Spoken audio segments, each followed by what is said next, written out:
2, 1. Oh, it just says you're live. All I think we're right. live. That's it. No countdown at all. Hello, everybody. It's Sean from the Pompey Games Room here, back with my first ever live video. And I'm here with my co-host Rob for the Top Trump series for the 2020 Decider, people. Exciting stuff. So we've done 2 previous episodes, which we've just done game genres, really. And we've covered, I think, all in now. What about, did we do 5 the first video, Rob? I've not been paying attention, Sean. No, I'll be honest, neither have I. I'm honest. But the research for this video went downhill after about video Yeah. 2, I'd say. So, Yeah. But anyway, no. So we've done 2 previous videos where we cover video games. We both select a video game. I select a game, and Rob selects a game, and then it's up to people in the comments to decide who wins. And just a bit of fun. No prizes, guys. So sorry if you're new to this stream. There are no prizes. But no, just a bit of fun, guys, and just a way to share some gaming nostalgia. So welcome if you're checking out this one of these videos for the first time. We're glad you stopped by. Rob, like we haven't chatted about this behind the scenes, how have you been, Rob? What's new? I'm good, Sean. Good. I'm doing all right. My hair is getting longer, so I regret not having a haircut prior to the second lockdown. But if that's the worst thing that happens to me during this lockdown, then I will count myself very lucky. I think you could live with that, Rob. That's, you know, I think that might... we'll see how it goes on. But otherwise, I'm all right. How you doing? All good. Yeah, can't complain. As you can see, the house is pretty much empty mid-move. So, well, hopefully mid-move. Next week's a big week, hopefully. We should hear something. So, all fingers crossed. So you can see the fragile box there, just on the, just there. God, it's difficult. You were trying to center yourself from the camera, weren't you, earlier? So, I was. But yeah, you've done very well. Just getting myself worked up for the. Yeah, that's it. So, Rob, do you want to introduce your companion that you've got there? My glamorous assistant for the evening, my Debbie McGee, will be a bottle of Old Crafty Hen for starters, and then I have a can of Black Rain Frog by a local brewery, Reading Brewery, named Double Barreled, which is really good, dark, kind of stout. It's kind of near motor oil, really, in kind of thickness and consistency. And then I've got a can of extra porter Costa Rican coffee flavored coffee beer, which is the perfect thing to start drinking in the evening. Yeah, especially when you got work in the morning. So nice. I'll start off with the old crafty head and then see how I get on. But if you're interested in more Rob's beer reviews, then please assemble in the car park outside the Nag's Head on a Saturday night at kicking out time. Please bring your own beers, and I will gladly review them there and then.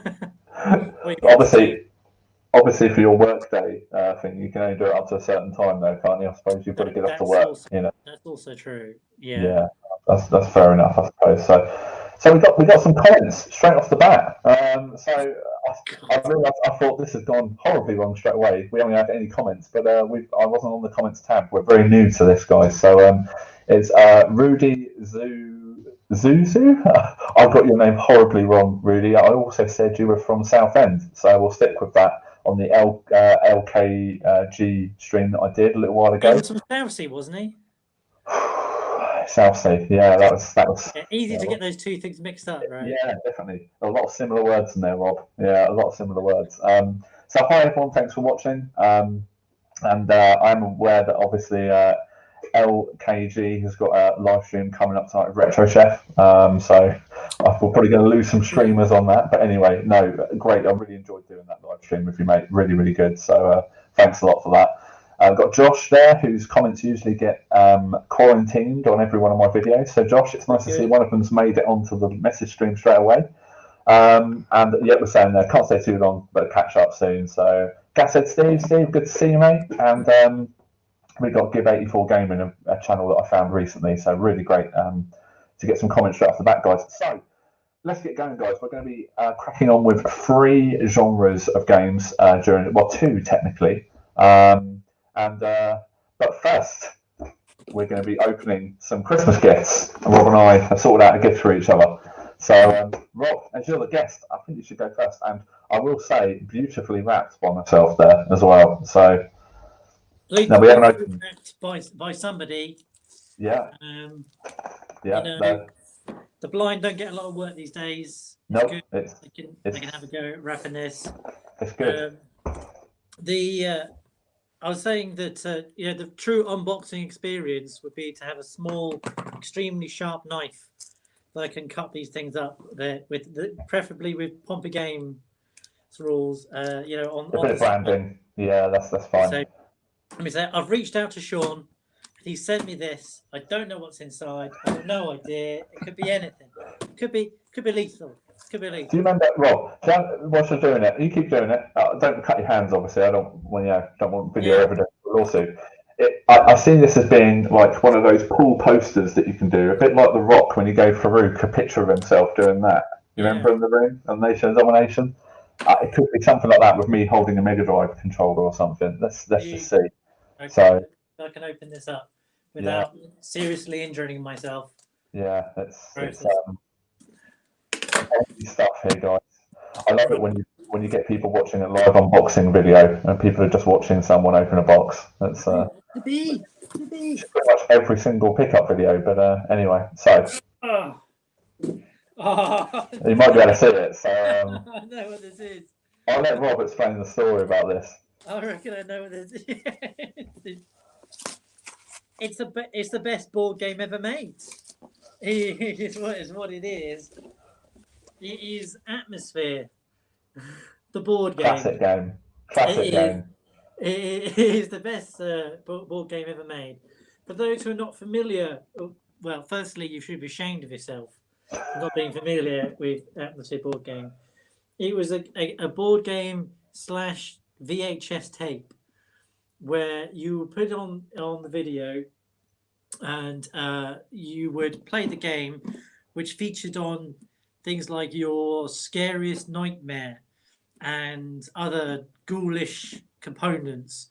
And in the background, the gatekeeper of Atmosphere would say things like, now you need to change the direction you're going on. Now the youngest person turns to change the game, but also make frightening noises and frightening things. And if I remember rightly, he gets older during the video. Yeah, he does. He starts off quite young, and then he gradually becomes like the Grim Reaper at the end. There's a picture. There's a picture.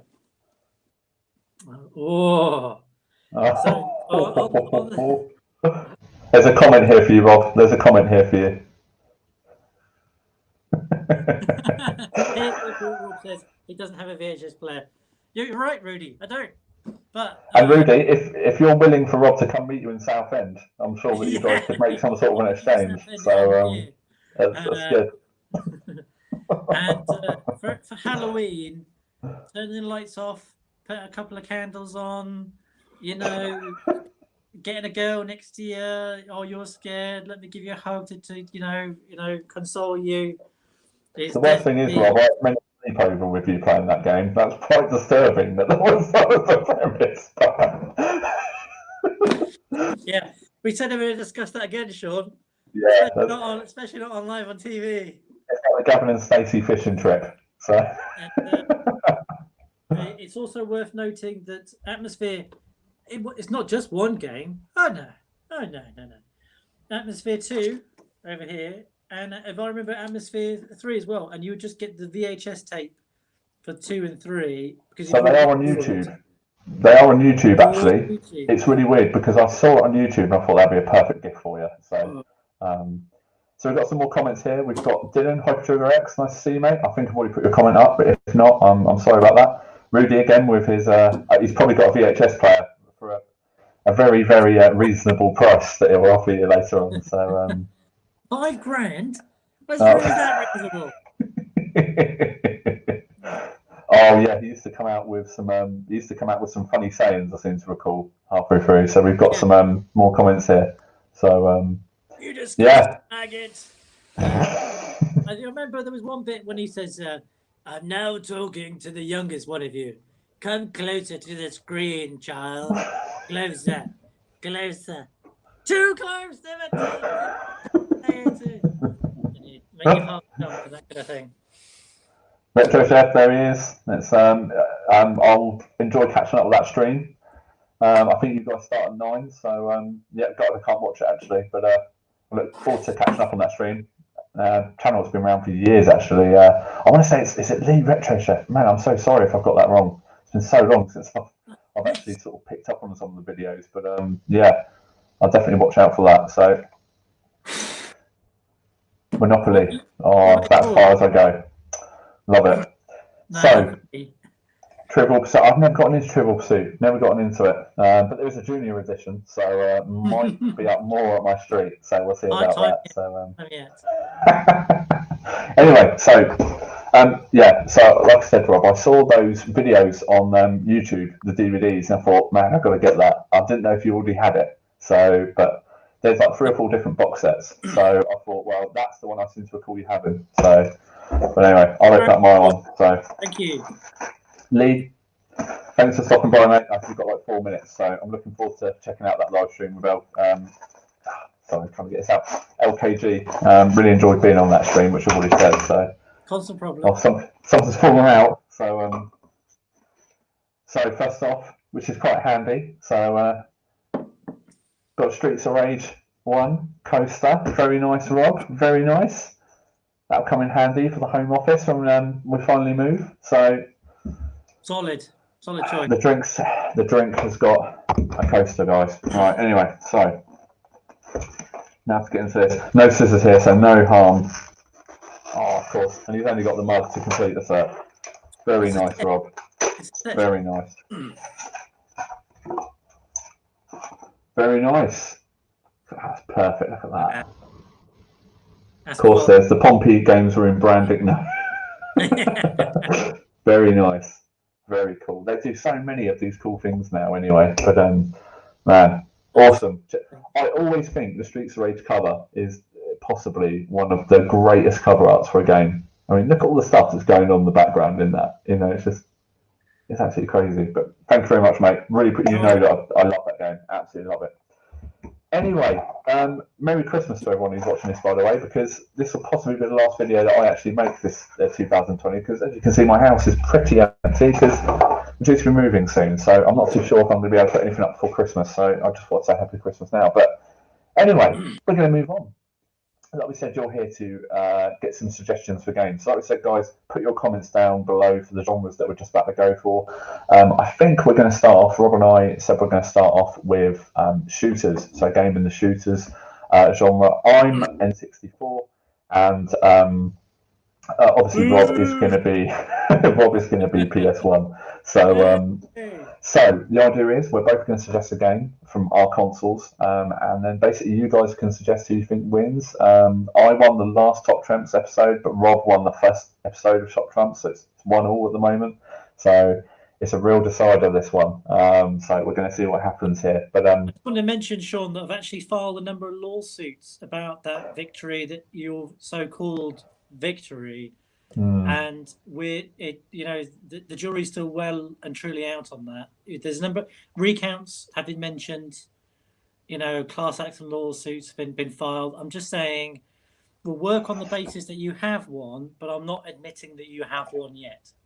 You'll notice that Rob isn't wearing his "Let's Make America Great Again" hat this episode. So let's just see what happens. But so it's all to play for, guys. If you're a fan of N64, obviously you're going to vote here, but not here. Who would vote for this madman? You know what I mean? Yeah, that's it. You've got to get it right, Rob. Anyway, nothing against PS1, but I just feel I've got massive memories of the N64. So a brief history of me and the N64. I traded in my PS2 for an N64 when I was working in Portsmouth, and I never looked back. I absolutely loved the console. I loved the controller. I always thought it was such a cool controller. It was the first thing really with a D-pad, and also the first thing that Nintendo had done like that sort of controller. Sorry, obviously there was DualShock controllers out for the PlayStation. But anyway, yeah, so we're going to go through and say why we think our games are better, and hopefully you guys can vote as well. So, Rob, I think if you want to go first, mate, or it's up to you. Yeah, I'm yeah. not fussed if you want to go first. So, for the PS1, Rob, what is your selection for shooters? And we'll see what the comments say. Well, they say that never to accept the premise of a question, Sean. So you said, what is the best shooter? And my question back to you, Sean, is what is a shooter, really? When you say the word again and again, to words lose all kinds of meaning. What is a shooter? Because do you mean a first-person shooter? In which I think case, it can be anything. yeah, because the obvious choice of first-person shooter is, I stated in my previous video, that Medal of Honor, and to the lesser extent Medal of Honor 2 Underground, are kind of the best first-person shooters on the PS1. But if you're making an overall case for the PS1, and my case is going to be that it's at the range of games. It does not all have to be about Mario. Whereas like the Nintendo, it's all Mario really. It's all focused on that. So exploring the range of games on the PS1, it could be a first-person shooter like Medal of Honor, or it could be my choice, which is Tomb Raider, which I think well comes under the range of a shooter. Yeah, I'd take that. Yeah. And it is a fantastic game. So it combines the puzzle solving, combines really good 3D graphics and layout, really well thought through levels, and being able to progress through in terms of difficulty. It keeps tension really well, use the lighting, and also use the surprise animals. It does have a fair amount of shooting. Bears, wolves, any animal gets gunned down eventually. They've all got guns. That damn bear in the tower sniping me again. M16. Damn. A controversial choice at 11 boss, but well worth it. And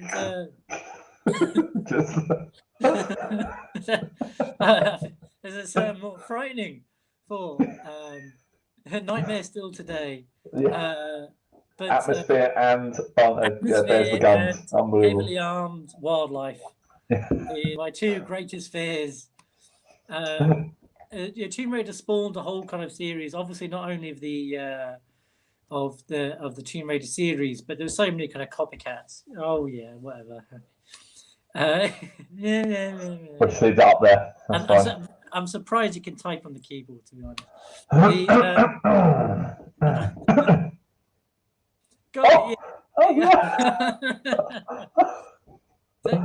GoldenEye is a great game, and I'm assuming that is going to be your choice, Sean. But it's okay. Firstly, it's probably although iconic, it's not as good as Perfect Dark or Zero, which comes afterwards. But a game like Tomb Raider is much more kind of interesting, engaging, and it builds on kind of like Prince of Persia games, and is inspired like a whole kind of different series of exploring games like the Uncharted series on PlayStation. Also inspired a number of terrible movies, but Tomb Raider really kind of set a par, also a kind of graphics and engagement with the game. Surely, and this is all kind of filtering into the range of games that are available in PlayStation to suit every possible choice. It's not all just about enjoying gunning down endless amount of Russian soldiers. Well, obviously some phone calls went into my wife earlier today, didn't they, Rob? Unbelievable. I am with Rob on this. Unbelievable. So it draws you in, Sean. Tomb Raider is a game that draws you in. You think this is a bit stupid. She looks like a stupid character, but you think, well, I want to solve how this puzzle goes. Then I want to go to the next puzzle. I want to go to the next puzzle.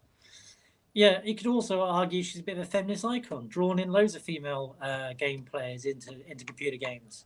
Don't think so? Because if you're going to go with GoldenEye, Sean, isn't that just a bit, sexist, patriarchal, a little bit, really? Who says I'm going to go with GoldenEye, Rob?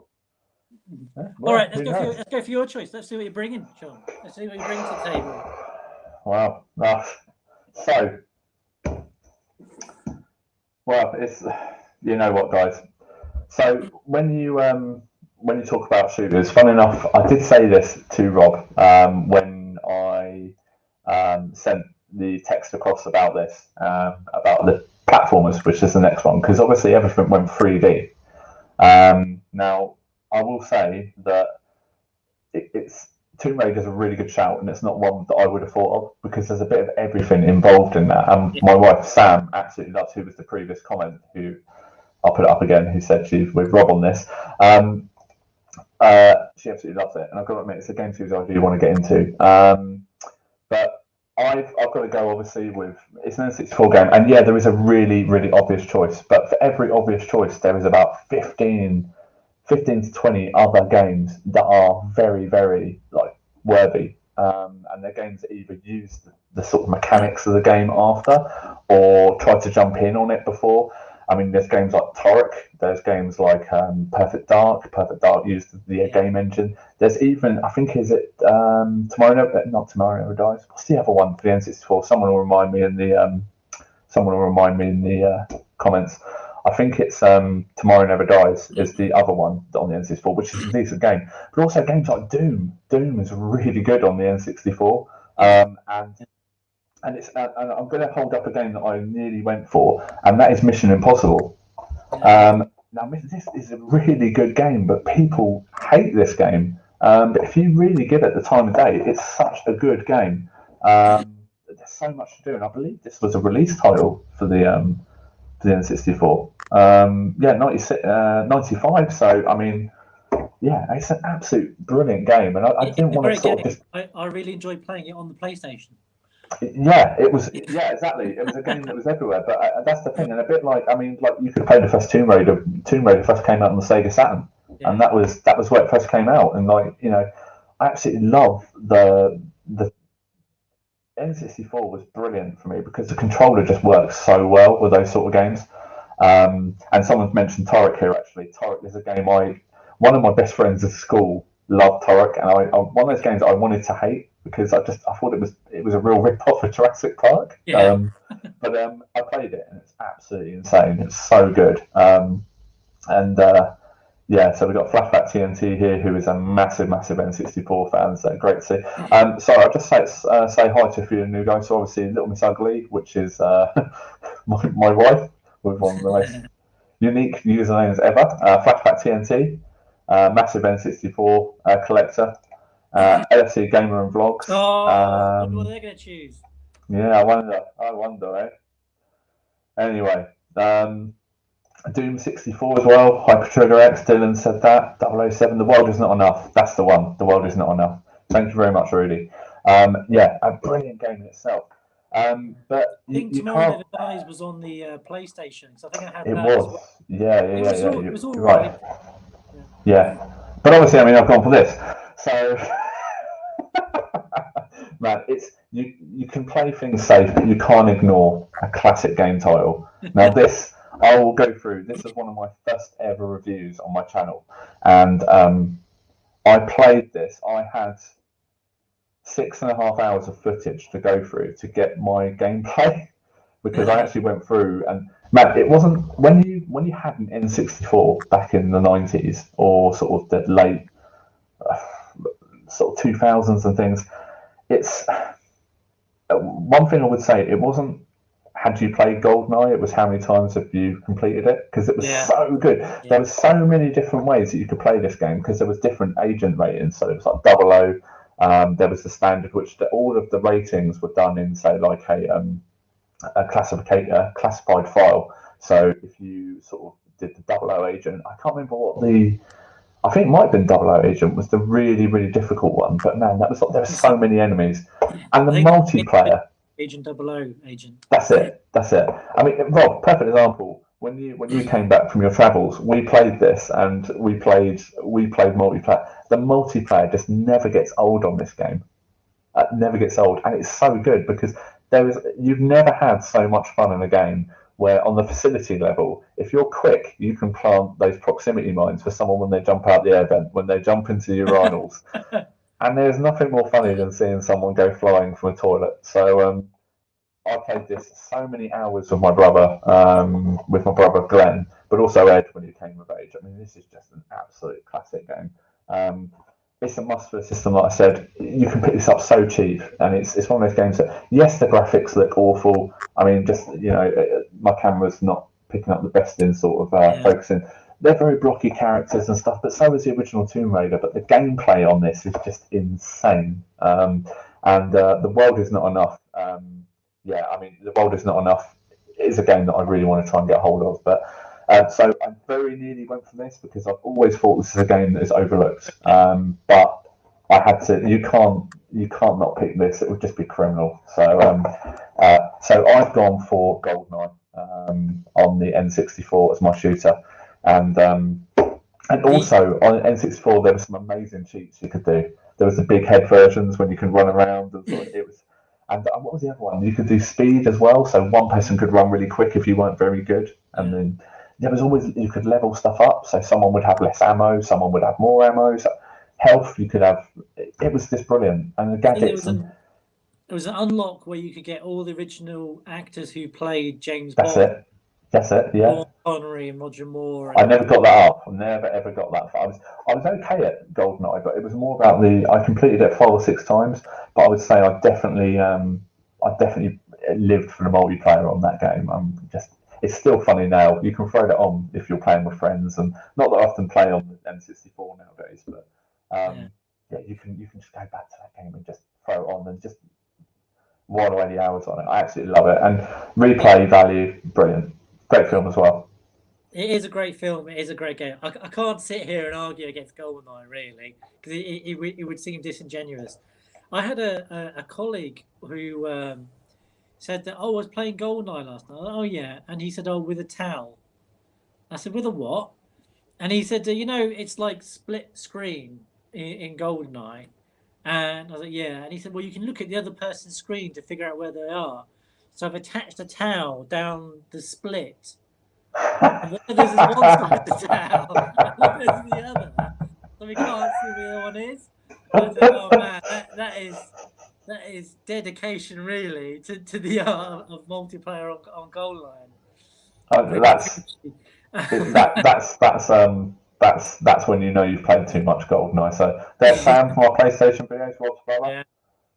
It's a fantastic game. Or the only thing I would say against GoldenEye, the 2 things. The first one is that I think Perfect Dark, which came afterwards, was by the same team, if I understand rightly. The mechanics of the game, I think, is better, and also I really like the fact that you could play multiplayer death matches against AI. So whereas GoldenEye is just against the other guys, whereas there you could play death matches against robots, and that also really brought kind of a new element to it. And the other kind of bit where it was already mentioned really is on PlayStation, once you had DualShock and you had 2 analogs. Obviously, you can use one analog for movement, you can use the other analog for view. Whereas on the N64, you've only got the one stick trying to do both at the same time. Yeah, and you've got to click on to aim, click on to other aim, and the fact that the PlayStation DualShock is still now the default through the PS1, 2, 3, 4, and 5 and copied by the Xbox really is also an indication why the DualShock is better, especially for multiplayer games. So I'll just add that in there. I will say though, any games that come after it, that's a gimme. They're going to improve, especially the same team. They've got all the mechanics from GoldenEye, but how can we improve this? It's going to happen. But GoldenEye was something I think, I'll go out there and say this, obviously I said it in my review video like 9 years ago. I think that defined how games were supposed to be made for moving forward, especially with movie licenses. They did such a great job on that.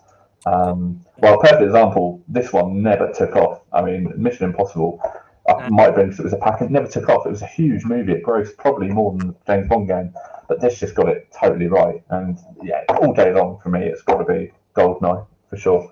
To summarise there, Rob's gone for. I've forgotten what you've got. Tomb Raider. I'm gonna write this in here. Oh yeah, so, I forgot. Yeah. I've even that's fine. some dross of some Yeah, type. a game called Tomb Raider. Oh, never ever heard of that, but I mean, God, they only made one of them. Tomb Raider, how many they made? Come on now. you can't better perfection, Rob. You can't do it. So I'm just going to write this here just in case I need to go back because I forget. So but yeah, I mean, both brilliant games, and also, like what we just said there for the sort of defining a genre. That's definitely what happened with Tomb Raider as well. I mean, look at how many, like nowadays you can even look at it and you've got things like Uncharted, great game in itself, but we wouldn't have games like that if we didn't have, Tomb Raider. So Or the new great. Tomb Raider series, yeah. Exactly, yeah, exactly. What do you think of the newer games, Rob? The new Tomb Raider games? I think they're good. No, I like them. I like them. And to be honest, not having the Uncharted series is probably one of the worst things about having an Xbox. And following the Xbox 360 and the Xbox One, and probably I'm going to end up getting an Xbox Series X, is missing out on the Uncharted series. So I'm even actually tempted to go back and buy a PS3 now in order to play some of the Uncharted games because I think I'd really enjoy them. But I think someone will probably point out, but I think on one of the PS4, the Vita games, you can pick up, like, because if you've got a PS Vita, there's a really good version of Uncharted on the PS Vita. And I seem to recall you can download. No, maybe I'm wrong actually. Maybe I'm thinking to the PSP with the, but no, that's wrong. Sorry, I'll shut up there. No, definitely worth going back and playing. They're a brilliant game series. Yeah, absolutely brilliant. So we're going to move on now.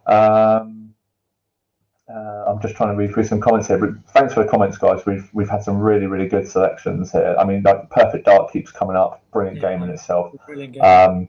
And it's sort of at that time, that's really what the consoles were about. It was all about sort of shoot 'em ups and things like that. It was just before I think Call of Duty and stuff like that. So that all came round. But Rob might be able to help me out a bit more there.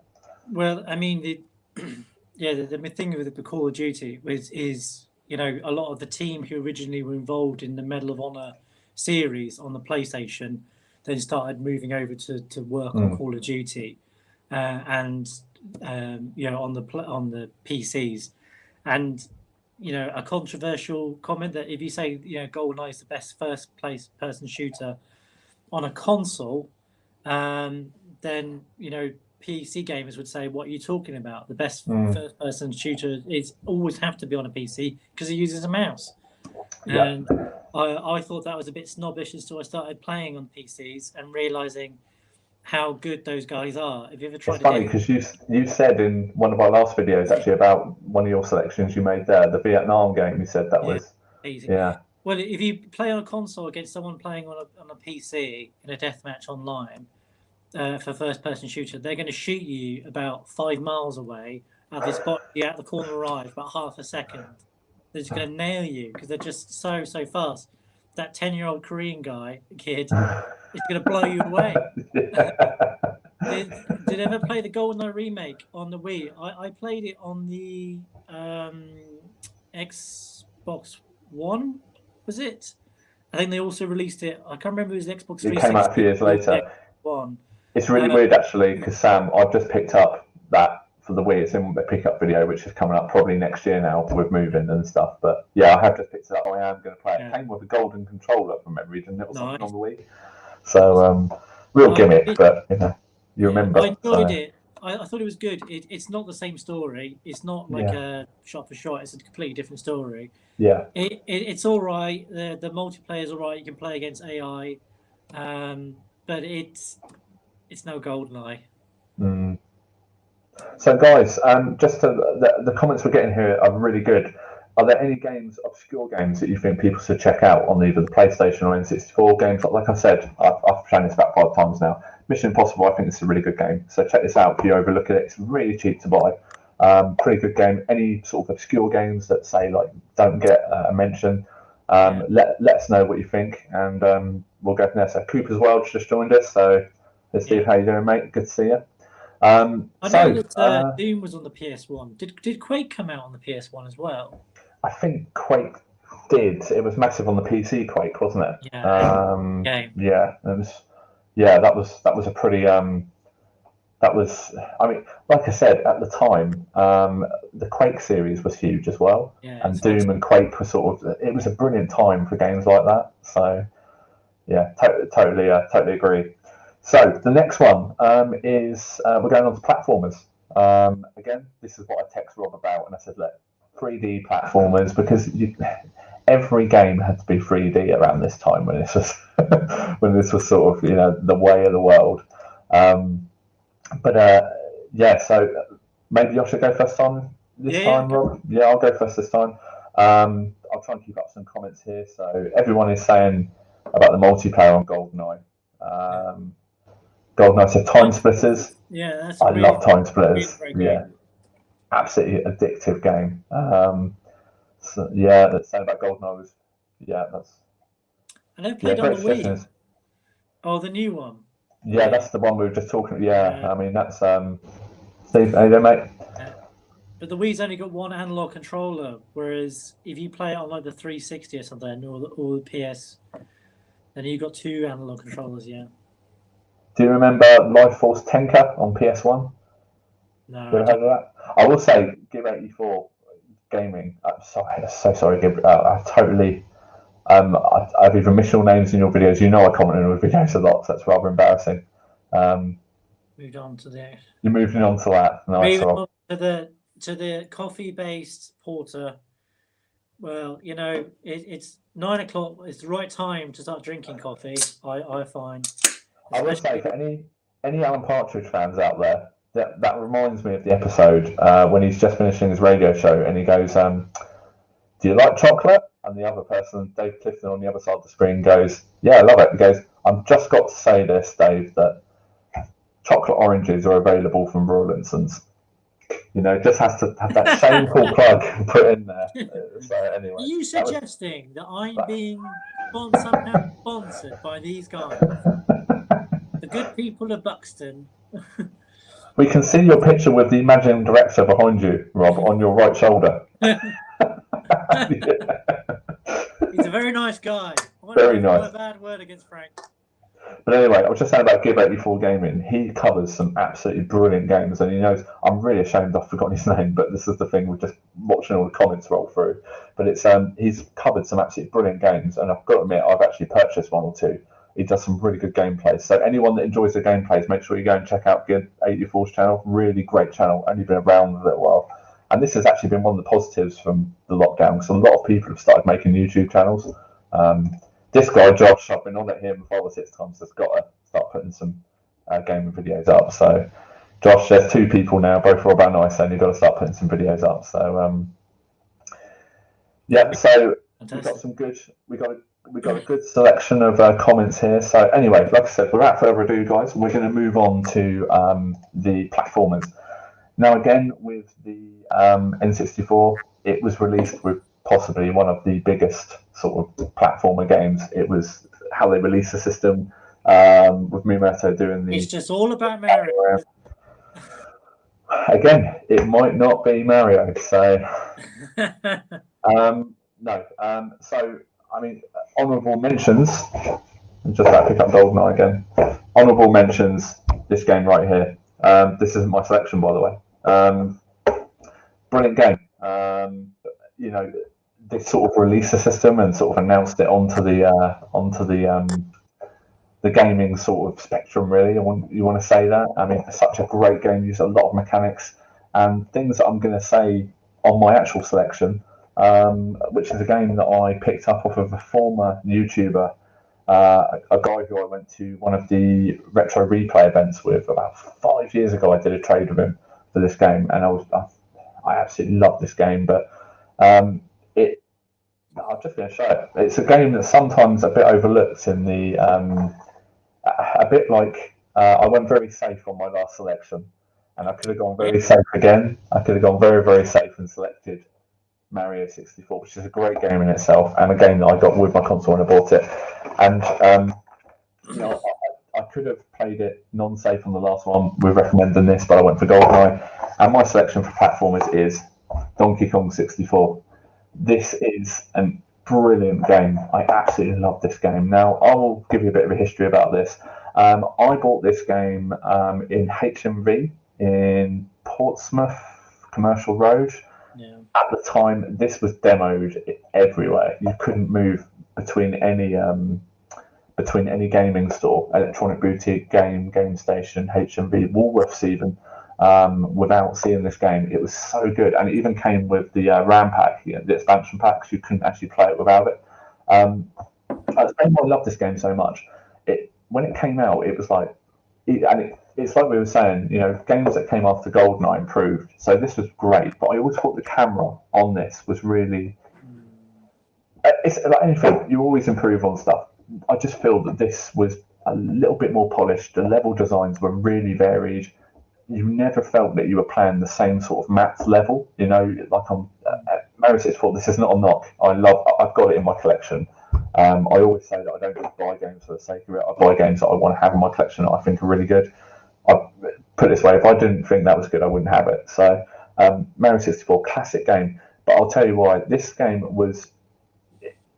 I absolutely love the SNES Donkey Kong Country Returns, and that was just groundbreaking. There had never ever been a game anywhere like that at all when that came out. And I think when people heard they were going to release Donkey Kong on the N64, they thought the same was going to happen. It was going to be totally revolutionary. It was going to totally change everything, a real game changer. And I think it was off to a bad start. It was never going to get that because all the games already went to this 3D world. And I will say some of the crispness from the SNES, if you play the SNES version of Donkey Kong as opposed to N64, I think graphically it looks it sounds really stupid sounds. It actually looks really clear on the SNES. It actually looks clearer than this in my vision, but that's like with advancements, you know what I mean? But this is a great game because the death matches were absolutely insane. You used to be able to play multiplayer on this again. The N64 was king of the multiplayer games at the time. You could play death matches much similar, a bit like Crash Nitro Karts or something. Someone would have, you'd have to basically just go around, throw bananas at everyone, and sort of just use these little barrels as warp zones to get through. You had the classic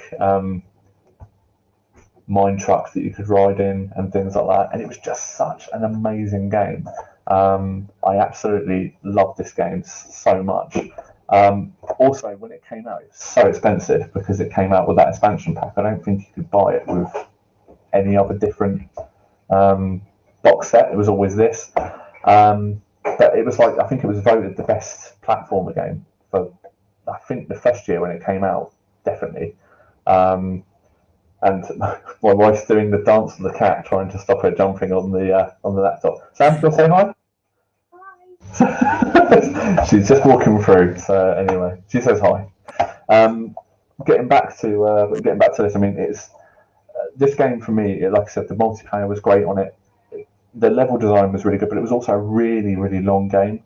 It was like, I think it was something like if you beat it in 40 hours, you'd have done well. There was so much to do, but also there was replay value because you could use different characters at different times. You could sort of tag in and tag out at the barrels, those TNT barrels. And yeah, it was just really, really well done. Great game series, and something, unfortunately, I don't think they really released another Donkey Kong, I don't think, on the N64. And then I think they went to that Donkey Konga thing where they released the bongos with it and stuff. So, yeah, I mean, absolutely brilliant game. So my selection is going to be Donkey Kong 64 for the N64. So, Rob, over to you. You say you've not gone safe because the safe choice would be Mario 64, really, which is a fantastic game. Yeah, you've gone slightly safe with the Donkey Kong. I don't think I have. There's other games. There's other games out there that are. I mean, if you Google the top platformer list, that would probably come about fourth or fifth. There's Banjo-Kazooie, Banjo-Tooie, straight off the top of my head. And Earthworm Jim 3D is pretty decent as well. So there's games. Actually, it's not. That's really bad. Earthworm Jim 3D. But there are. I think I've possibly divided opinions with that one. So we'll see. I think you've gone safe compared to my choice, Sean, which is probably not even in the top 20 list of anybody other than me. Barbie and Ken's Las Vegas shopping Yeah, trip on the PlayStation underrated. World. I've said time and time again. You always say that. In fact, your tattoo says that, doesn't it? Yeah, That's what your well, tattoo says. Yeah. it's the plot line, Sean. They bring Yeah. you up and they crash you down. It's all. Are they going to get You're those still shoes going. reduced? Will they? Won't they? It's... Will there be a sale? I want to know. I want to know. I'm tenderhooks right now. It might be 3 o'clock in the morning, but I need to plow on with this game. So I could have gone safe. I could have said Spyro the Dragon, which is probably one of the most popular platformer on the PS1. Certainly, there is a whole generation of people younger than me who their first recollection of a 3D platformer was Spyro the Dragon, and it's family-friendly fun of going around and collecting different bits and pieces. I could have gone with Crash Bandicoot, which is one of my favourite games. And someone said it there, actually. Yeah, one of my favourite games of the PlayStation 1, and my memories of being absolutely blown away with the graphics and the gameplay on the console on Crash Bandicoot, and has spawned a whole series of it. But I'm not going to do that. I'm going to choose something much more obscure, but something more close to me, because it's my own personal choice. And I'm going to go for Tenchu Stealth Assassins. Because I've played that. It's very good. A demonstration of range is the underlying part of my argument. Because, the N64 has got some really, really fantastic games. But it has got some really, really fantastic games. Whereas the PS1 has got a range of games for all your kind of appetites, regardless of your age or personal interests. And one game that I remember playing and being really shocked at the level of detail and violence was Tenchu Stealth Assassins. And it's a very also influential game. So for those not familiar with the game, it's you play ninja in kind of ancient Japan, and you are serving your master, and you're given missions where you have to use stealth, climbing on rooftops, running across rooftops to work out how to best set up an assassination of your target. And you have got a degree of freedom that you can plan your route, you can plan your weapon of attack, you can be more stealthy and just lay around bowls of poisoned rice, which for some reason people just walk up to find bowls of rice and then start eating them. To be honest, deserving what they get. To just jumping in front of somebody and slapping your way, hacking your way through with samurai swords, which is also quite satisfying. And quite cleverly, the game uses the fact that the 3D element, was still being in development, and you couldn't see always very far ahead. So to get away with that, a lot of your missions are based in night, as the ninjas would do, and it just fades to black, really. So down that road, I don't know what's further on, it's fading to black.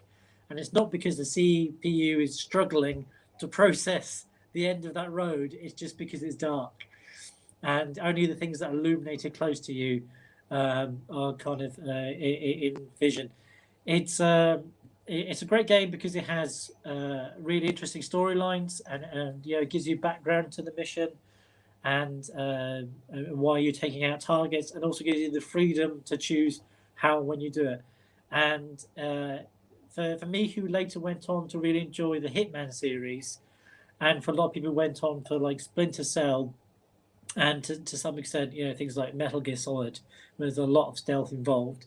Something like Tenchi was also kind of introducing stealth as a subgenre where you could hack your way through easily, fine, but you could also be a bit more kind of subtle in your approaches and attacks, and that fit very well with a ninja.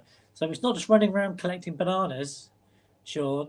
It's actually a bit more subtle to that. But you collected gold medallions as well, but whatever, carry on. Right, Yeah, again, joke's on you. So. It's demonstrating the range, because the N64, lots of really great games for kids, but the PS1 are great games for everybody, including, creeping up to time behind somebody and then just slopping their head off with a samurai sword. which I thought was fantastic fun with the Tenchu and the subsequent series. That might be, Rob, but do you get a crocodile riding in a minecart? No, I do. Look at that. I've not completed all the submissions, so I can't say that. Okay, we can't rule it out. All the material is possible. It's possible. I remember playing, when you said Tenchu, I remember playing that one. Tenchu 2. It's a great game.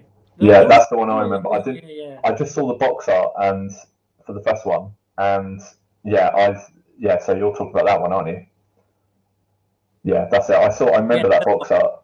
I can't remember where I played. I might have been on a demo disc, but I really enjoyed number 2. That was really good. Really good choice actually. And you've actually gotten a fair few comments of people saying that, so I think you've done pretty well there. So as I say, Crash Bandicoot is an obvious choice, but for me, Tenchu was a really solid game, and as a testament to it, when I've gone back to kind of an emulation of the PS1, rather than jumping straight back into Crash Bandicoot, I found myself going back to Tenchu because it just draws you in really well. Yeah, it's funny actually because Sam, my wife was saying about Pandemonium the other day, that game, because it had such an iconic box art, didn't it? It was a really cool box art that it had. So it's funny. Pandemonium's getting an awful lot of selections here. So yeah, it's getting a lot of love. That's good. Well, I've got to admit the one game that I did think the Disney licenses were always really good on the Mega Drive, and people are starting to say the Disney licenses are really, really good on. Sorry, I'll just go back to this one. The Disney licenses are pretty good. So, the Toy Story game was brilliant on the Mega Drive and the SNES. So I'll definitely check out the Toy Story game, especially as my daughter is obsessed with Toy Story. So she absolutely loves Toy Story. We watched it today, actually, and yesterday. So it's not a wasted day. Not a wasted day. We watched Zootropolis today on Disney Plus. It's a way to spend the weekend. Yeah. Last Sunday as well, if I remember. You didn't happen to bump into a crocodile in a minecart, did you? Zootropolis? No. No. Not to my recollection. I did. So cool. So I think that's a really. I honestly think you're going to win that one. Looking at the comments here, it's. Well, if you think about who would win in a fight between I think the fairest way, who would win in a fight between Donkey Kong 64 and Tenchu Stealth Assassin? I mean, honestly, it'd be a bloodbath, wouldn't it? Really.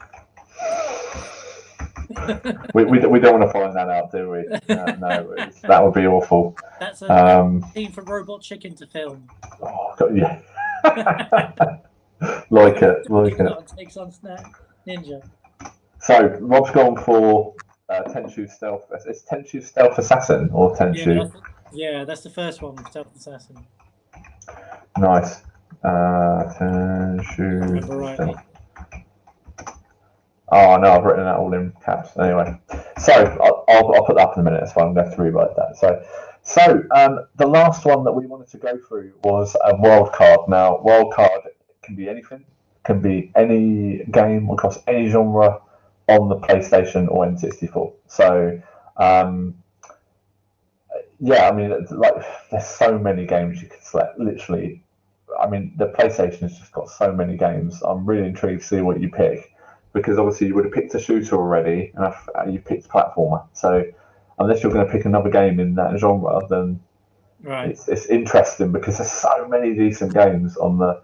Like, my PlayStation 1 library has grown massively over the last 2 years, and it's so I'm really intrigued. So I think if you want to go first on this one, Rob, I'm really intrigued to see what you pick, and honourable mentions as well. Let's go for honourable mentions.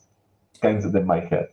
Well, I guess when I was thinking of Wildcard, I was thinking, well, what's probably the best games on the PS1? And I'm sure we'll get a lot of comments on that. People saying the best game on the PS1 was. For me, my favourite game on the PS1 was probably the Die Hard trilogy, which was the game that I probably rocked up a vast amount of time with on parts 1, 2, and 3. Probably in retrospect, the best game of the PS1 was probably Metal Gear Solid. because it really kind of brought a level of, I guess, maturity and kind of professionalism to it that I didn't think was going to be coming through, and spawned so many kind of sequels, and it had such a big kind of influence. But for this one, again, underlying my theme of range, of the range of the games of the PS1, I've chosen like a shooter. I've chosen like a platformer, but it doesn't all have to be serious like the Metal Gear Solid, where it really draws you in. Sometimes it could be a bit of fun, Sean, and just a little bit of fun. And what could be more fun than Papa the Rapper on the PS1, which is almost disturbingly fun. When you start playing the game and you think, what the hell is this? What is this? This doesn't make any sense at all. It's like a rhythm game where you have to get something in the right rhythm, but it's also colourful, and these characters are in 3D, but they're two-dimensional in a 3D world. Yeah. And it's so oversaturated for colour, it's kind of scream out for you from the screen. It doesn't make any sense. And the storyline is absolute madness and nonsense. But that's okay, because when you start playing it, you really do want to do the kung fu. You really want to win and progress to the next level. And I've got fond memories of looking at it thinking, I've never seen anything as bizarre as this kind of game. And it's a rhythm game, which obviously led on to a lot of other rhythm games like Guitar Hero and endless kind of arcade games and jumping dancing games. But for me, Papa the Rapper that's the word, guilty pleasure. Guilty pleasure. I'm just going to leave this comment here. I'm going to leave that comment. That's perfect. So it's that summed it up. It's not going to be a game that you're going to be, all right, guys, I've just completed Papa the Rapper. No one's ever going to admit to that. But in the wee hours of the day, you think, actually, I'm really getting into this, and I want to see it through. Yeah, I'm not going to be into that. Not very well. Is there a drop-down box of Papa the Rapper? Because that would fit me absolutely perfectly on the system. It's just a bit of fun, which at the end of the day, isn't that all what computer games are about? Just a little bit of fun. And I've shown some of the videos. I haven't got Papa the Rapper yet, but some of the videos to my daughter, and she was just the colours and the saturation just draw her in, and she really wants to play it. So we're going to have to get it for her. I'm sure we're all going to get sucked into it as a family game. That's good. I've got to admit, I've never played Papa the Rapper, but it was on a demo disc. And I do remember it being quite in your face that you've got to play me, as they say. So do the kung fu. That's like, there's channels that have got like Parappa the Rapper sort of names as their channel names on YouTube, and it's just, I think that's when you've got a smash hit game on your hands, when people are sort of stealing the game names. But that's a brilliant choice. Some honourable mentions for me, obviously on the N64. I'm gonna start off with, there were so many. There were so many sort of crazy games on the N64 as well, because they used to come out with some really, really random stuff as well. But I think the PlayStation won for randomness for games, because they had things like the dance mats. They had they had the Nintendo never. I'm a big Sega fanboy, so sort of me doing an N64 video is a bit sort of against my retro gaming roots, I suppose. but yeah, I mean, Sega, I love them because they just tried anything, like just put the random stuff out there that you just think that's never going to sell. Anyone that releases 7 bolt-ons for a Mega Drive, you think these guys are mental. Anyway, so some honourable mentions for me are going to be games, more family games really, like Diddy Kong Racing, brilliant game, really, really good game. It took a lot of elements from other games on the system as well. Lilac Wars, funny enough, I'm just looking here because I've got 3 or 4 games that I really liked in the background on our video. Lilac Wars, such a brilliant game that came on the back of the SNES Star Fox game, which I absolutely love. Another video I've done on my channel. Star Fox, again, a pretty revolutionary game. But I started to sort of water down my selections because I'm quite lucky, really, over the past few years. I've managed to get a really good sort of set of N64 games. I'm pretty happy with the collection, how it's going. So um, I've got to admit, the way I was going was it came down to two games for me, and one of them was Paper Mario, again, which is in the background. I played Paper Mario. I never owned it. I rented it from Blockbuster Video, and it was just a real take on the Mario series. That it was the animation on it was pretty decent. It was a bit like I was saying for Donkey Kong. I actually think the animation was better on the SNES, but Paper Mario, it was a really, really interesting take on the game series for Mario. And I've never really been into Mario games, but that was a game that always gripped me. And I remember getting it because I went there to try and rent. What game was it? It was a totally different genre. I think it might have been one of the FIFA games that I wanted to rent. I wanted to try and rent it, but anyway, it was out, and this was like one of the only free games because they had the video cassette there, didn't they, for games that were in with a picture of it. And I thought, okay, I'll give it a go. I took it back and I absolutely loved it. I thought it was absolutely brilliant. And I'll just reach for it here. So the game I actually ended up getting, rather than I took Paper Mario home, played that, loved it, and I nearly went for that. But the game I'm going to have to go for, and also, the wrestling games. I've touched on this on the N64. The N64 was the king for wrestling games, in my opinion, until SmackDown. I would say, like Warzone and some of the early Nitro games were pretty poor on the PlayStation 1. But then the WCW games hit, and that was so. Sam agrees with the demo was. I think that's why I played it on demo as well. Parappa the Rapper. Just going through some of the comments here. So I nearly went for Paper Mario, but I've had to go play it safe again. Super Mario Kart. This game here. Now I will explain why. It's all about Mario, isn't it? All about Mario. Which again is surprising. Which is so weird, obviously, because it's all narrow. Like I said, the games there that I referenced, I could have gone for them, but like I only played Paper Mario, I would say, for about 2 nights, and 2 nights being probably about 4 or 5 hours. I've completed this game, God knows how many times, and it's a bit like GoldenEye.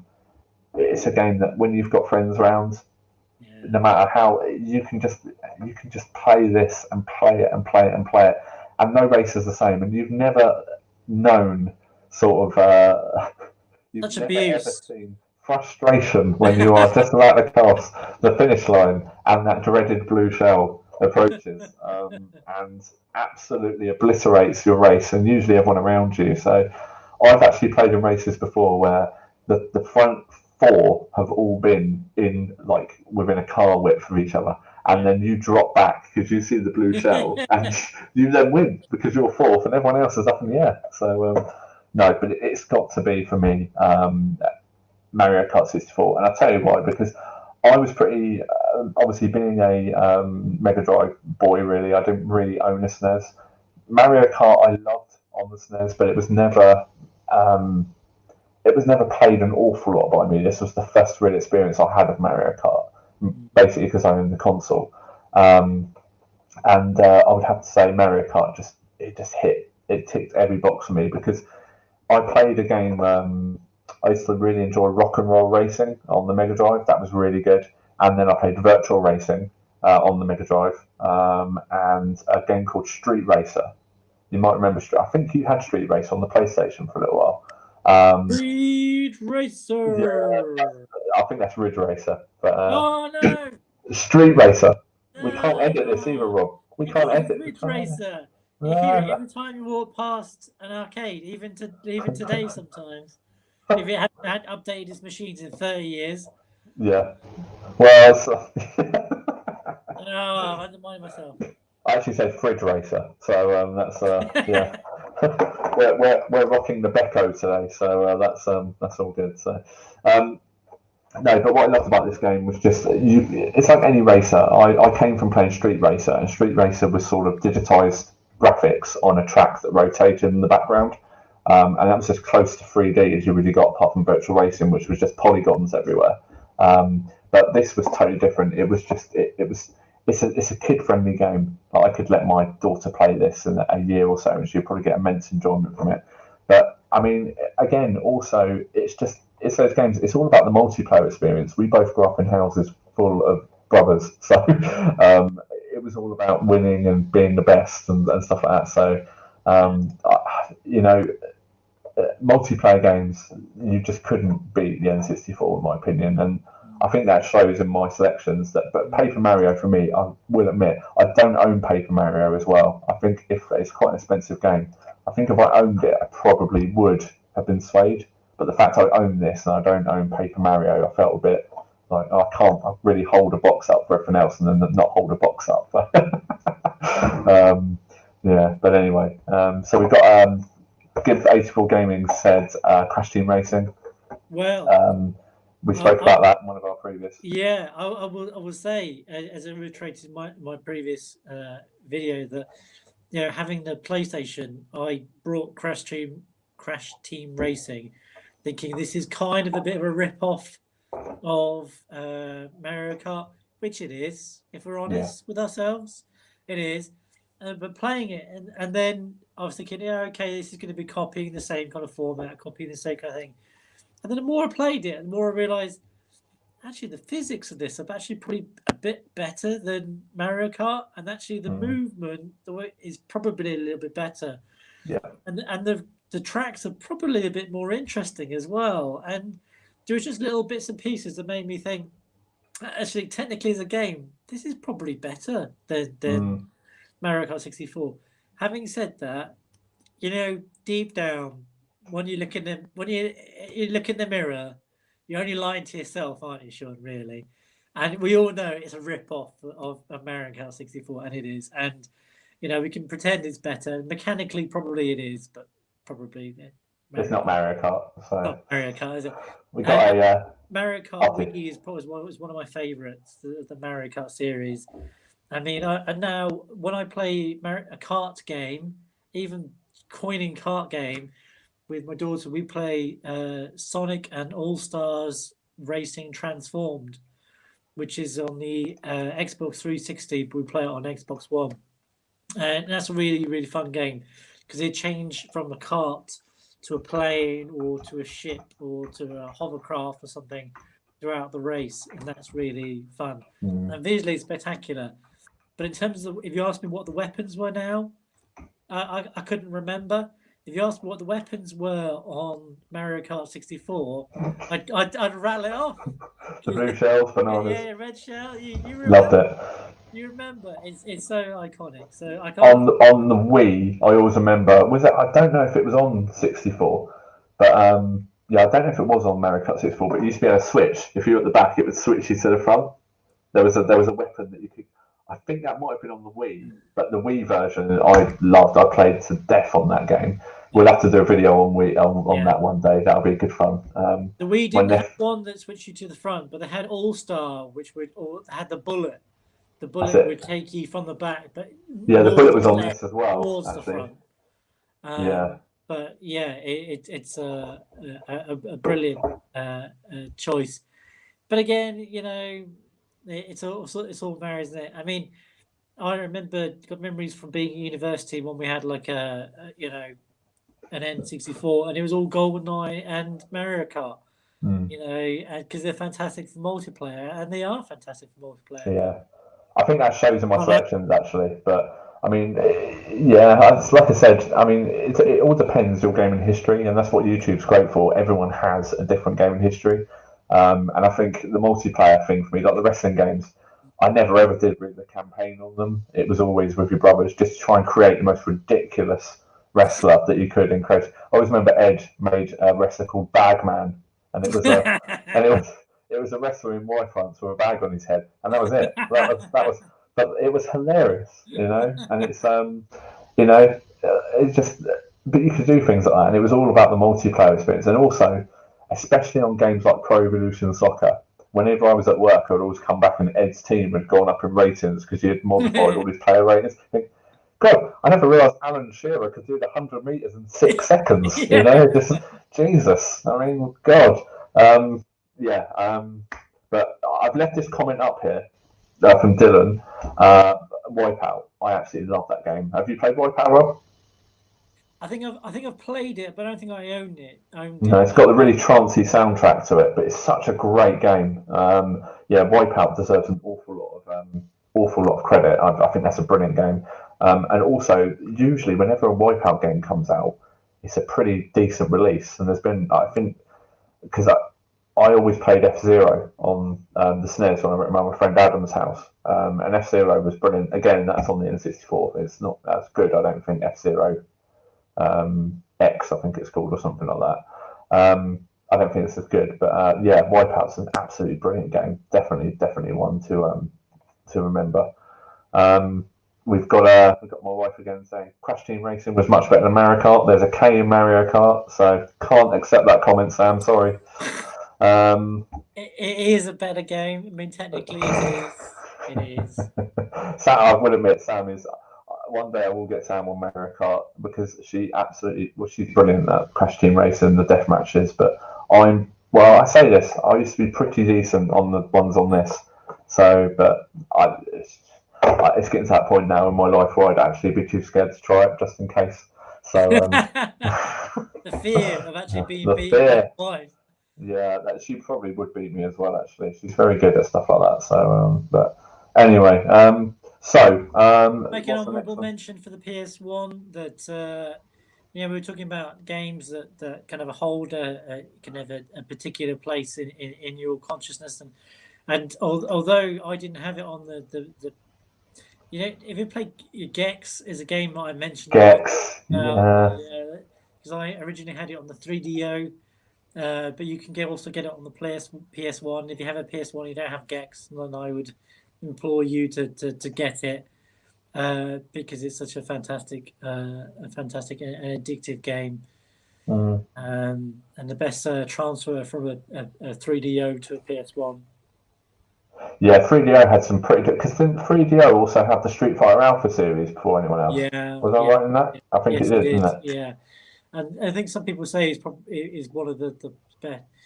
I don't know, because some people sort of say that the Sega Saturn was the best rendition of Street Fighter, but yes, some of the Got a comment here from Gib as well. The VR. I saw a video of, if you're talking about Wipeout VR. If you're talking about that I saw that on a YouTube channel. I can't remember who it was. I thought it might have been Shemnuzo, Ben.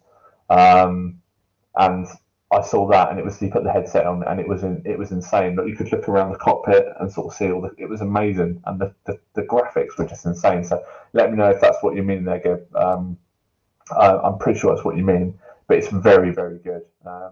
In fact, the VR headsets nowadays, they look really good. But I suppose it's the way everything's going, isn't it? It's a bit crazy, but Can I make a second honourable mention? Yeah, go for it. To Google it to remind myself if it was on the PS1 or the PS2, and it was Civilization 2. Different genre of game.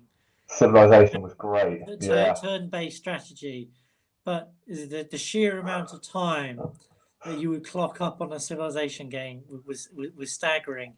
You think, oh yeah, I've got loads of time. I'll just play Civilization for a little bit, and you look away and keep going on. Just a couple more turns, and look back at the clock and realize that 8 hours had passed since you started playing the game, and the save when you save Civilization was enormous. It would basically take the bulk of a memory disk. And you'd have to delete everything else or keep a separate memory disk just for Civilization.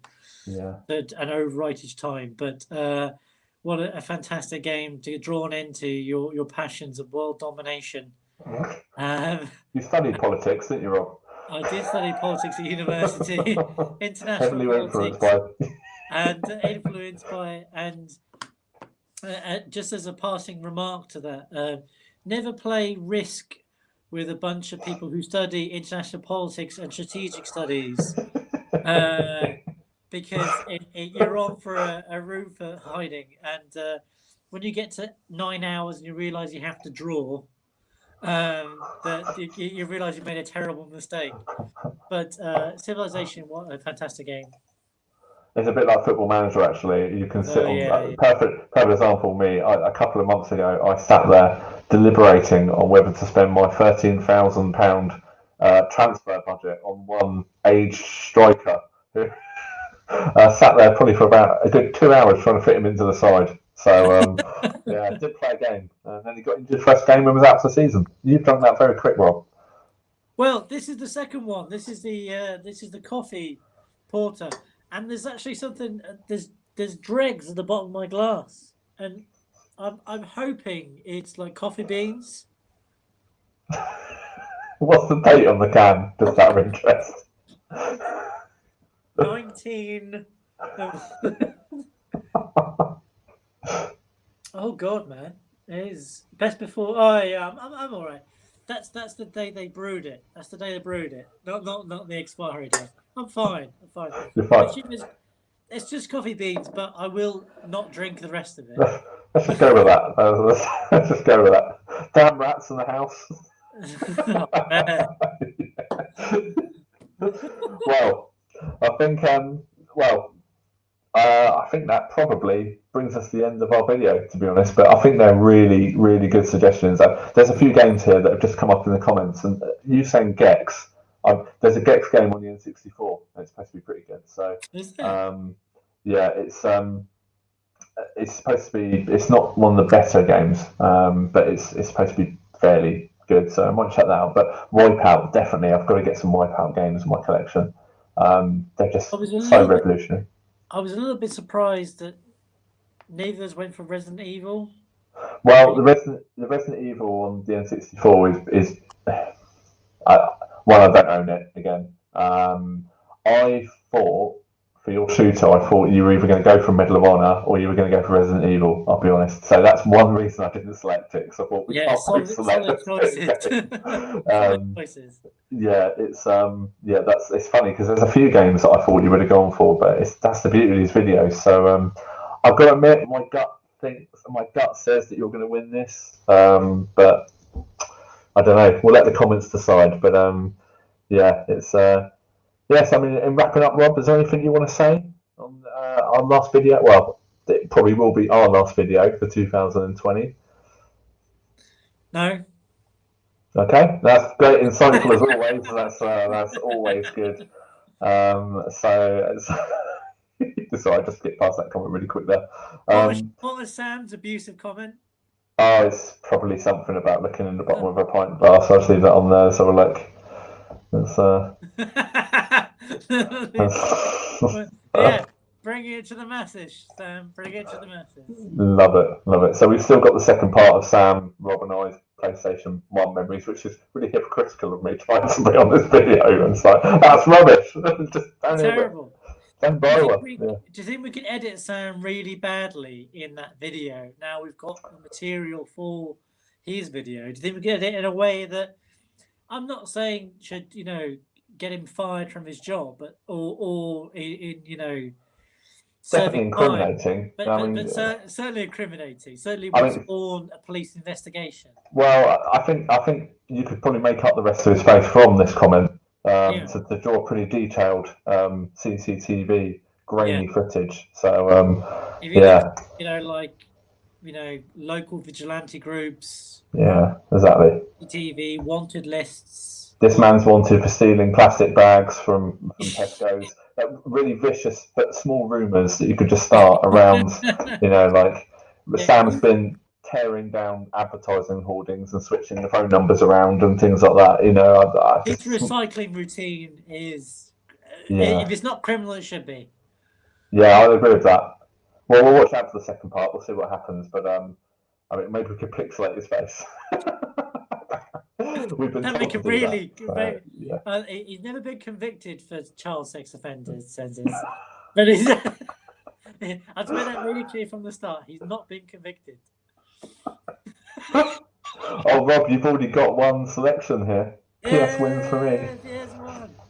I think, like I said, I think it might end up being a bit of a landslide for you, this one. But I really did enjoy doing this one. Did they make an N64 too? No, they didn't. No. I love the way that everyone else had gone discs with N64, and they went, no, no, no, no, no, No. no, no, no, no, no, definitely not. So What would you blow on? What would you blow on? Look, if you were travelling on the bus with your plastic case and your disc and you sat on it, you can't play your game. You sit on one of our cartridges, it's just going to be warm. That's all that's going to change. So it's I absolutely love it. But no, so we'll just go through some of the last comments here. So kind words from everyone. Thanks for watching, guys. Really appreciate it, and for taking. I mean, for people that have watched all of our Top Trump videos, I'm just totting it up in my head. I think we're at about 5 hours of people's lives nearly. So thank you for people giving this amount of time. Wasted. Yeah, possibly. We'll see. But anyway. Anyway, guys, thanks for watching, and everyone have an amazing Christmas. It's been a really, really sucky 2020, hasn't it? But everyone just, YouTube has been really good for people. That it's a free thing to do. YouTube. Anyone that is on the borderlines here of anyone that is on the borders here of making a YouTube account, you've really got to do it. So I'm talking to people like Josh here. Just jump in, do a video, something like that, because the gaming community on YouTube is absolutely amazing. It's one of those things that you just want to make sure that people are sort of included within groups and things like that, and just make sure no one's being left out and stuff. And I think YouTube is absolutely brilliant for that. So really, really appreciate everyone for watching these videos. It's been great fun. And also, me and Rob, we've really enjoyed doing these videos. They've always been a good laugh to do. And so that's what he says when I'm not looking at his face on that stream. But anyway, it's it's one of those things, guys. We've all got to stay safe in these uncertain times. We've just got to hope for a better 2021. And so anyway, guys, this is Sean and Rob saying thanks for everything, and we'll see you in 2021. Take care of yourselves, guys.